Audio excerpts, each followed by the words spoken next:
So, hello. Good morning everyone. So, today, dahil na maulanon dito sa amin, masyado ang ulan ngayon non-stop.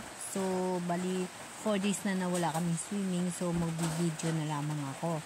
So, mag-share na lamang ako ng health para na may i-post na naman ako sa aking YouTube channel. So, by the way guys, sinadya ko na dito ako magmula sa pag-video kasi guys, nakakatipid ako ganito guys.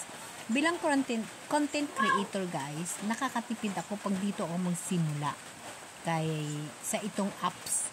Tapos, isi-save ko at i-didiretso ko sa aking isang social media account na kung saan doon ako malaki ang kita. Yun ang ginagawa ko guys. Dati, kumukuha pa ako ng mga apps na install ako ng mga apps na ginagamit ko. So, masyado magastos kasi wala akong internet. Kasi yung ginagamit ko is yung data lamang. Wow, umiyak na yung aking apo. Ayan, nag-crying to the moonlight na. So, ganun guys. Kasi umuulan, hindi makalabas. Kaya gusto yan maggala na sa labas. Gusto na maglaro sa labas. Kasi umuulan. So, again guys, medyo maingay yung aking apo. Wait lang. So, bali dito lang ako sa kwarto nagbi-video kasi nga ay, syempre dito sa probinsya, alam mo naman pag nandito tayo sa probinsya, lahat halo-halo ang ingay ng mga bata, So, para makapatuloy ako sa pagtrabaho, ayun, nagtatago-tago ako dito sa kwarto. So, medyo natahimik na So, guys, good news, nagpapasalamat ako sa mahal na Diyos kasi ang gising ko is magaan at hindi namimigat at normal yung BP natin. Ayan, may nagka-crying ulit. Pero ganun talaga guys, no? Basta content creator ka. I'm sorry guys, nag-split pa rin ng dila ako dahil siguro sa cost na talaga ito ng pagka-stroke ko. So, bilang content creator, hahanap ko talaga ng paraan, no? Kagaya pa sa kaya ko na simple lamang at sa bahay lang ako gumagawa dahil nga ako ay may sakit. So, kaka-recover ko lang ng stroke. So, ayan, naglakas na naman. Malakas siguro ang gasolina ng apo ko. Kasi malakas yung ulan dito, hindi sila makalabas, kaya nabuburyo dito sa bahay. Wala naman kasi ibang kalaro kasi malalaki na yung mga ate niya. Ako hindi rin ako pwede mapagod kasi nga kaka-recover lang natin ng stroke. Pero alam nyo naman guys na masaya ako ngayong araw kasi napaka-gaan ng pakiramdam ko at hindi mabigat. Kahit pa na may something siya nga, parang hindi pa rin tama yung paglalakad ko, pero happy ako ngayon kasi unti-unti na ako naka-recover kahit pa na sabihin natin na nandyan pa rin yung nabni sa katawan natin. So guys, good news talaga kasi today lang talaga na parang nai-enjoy ako 4 days na nga wala akong swimming, wala akong therapy, walang hilot, walang kimbot, pahinga lamang. Kanina nag 10 seconds lang ako ng pag-exercise sa nabnis ng fingers ko. Hanggang sa 10 seconds lang ako guys. Hindi pwede masobrahan kaganyan kasi kumbaga kakastroke mo lang yung mga nerves mo nga damage, hindi pwede mapagod gid. Sa paglakad, kung nakikita ninyo ako'y kimbot-kimbot, ako'y naglalakad, wala pa ho yan 20 minutos. So, wala pa nga yan 10 minutos yung ginagawa ko.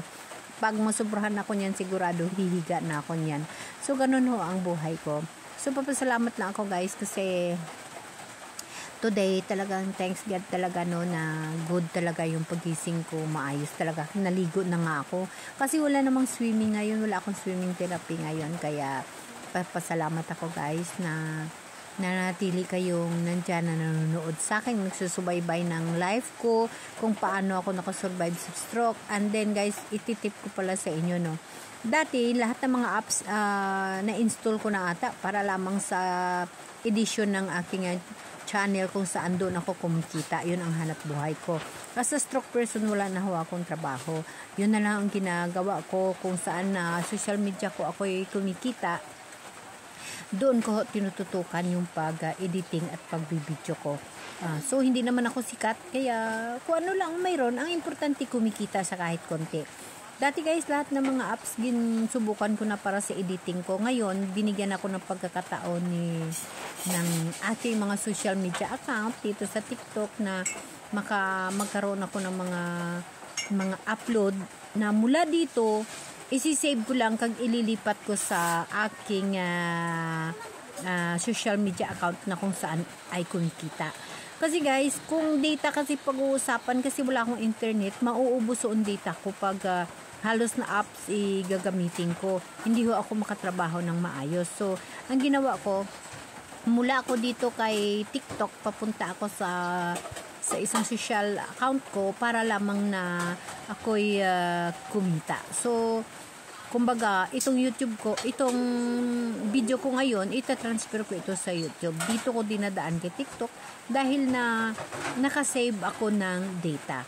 So, yun ang isi-share ko sa inyo kung paano ako nakakuha ng editing ngayon. Mula ako sa kay TikTok, papunta ako kay YouTube. Yun ho ang ginagawa ko.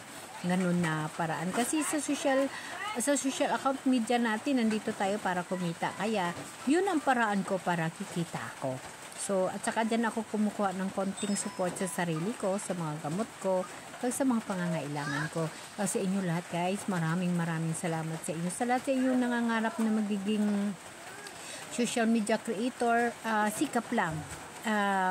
Go lang. Huwag lang susuko, go lang. And maraming salamat dahil dito tumataas na rin yung, simula na nagtutok ako dito, tumataas na rin yung aking mga followers. And of course, nagpapasalamat ako sa YouTube ko na I got a 26,000 na network ngayon sa YouTube. Kumikita na ako sa kahit papano, nakakatulong sa panggamot ko pag sa mga pangangailangan ko. Again guys, maraming salamat sa inyo. See you sa YouTube channel ko guys, and also please support my TikTok account. Maraming salamat sa inyo. God bless you all.